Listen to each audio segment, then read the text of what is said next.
मेरे आला हजरत से किसी ने पूछा था कि हजरत जी बीबी नात पढ़ सकती है? फतावा रज़विया की 14वीं जिल्द, बीबी मिलाद पढ़ सकती है? मिलाद। आला हजरत ने फरमाया अगर बीबी मिलाद पढ़ रही हो, नात पढ़ रही हो और उसकी आवाज गैर महरम के कानों तक जा रही हो, फरमाया उसे सवाब नहीं होगा, उसे हराम काम करने का गुनाह दिया जाएगा। बीबी को मना है, वो नात की आवाज भी औरत का ही नहीं पढ़ता, दीन में तो औरत की आवाज का भी पर्दा है।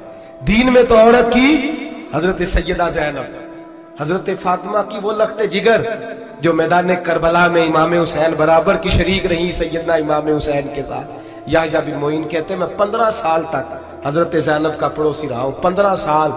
घर बराबर होता है ना, बंदा बीबी देख ही लेता है। वो बीबी कभी पर्दा डाल के जा रही है दवाई लेने, कभी नजर आ ही जाती है।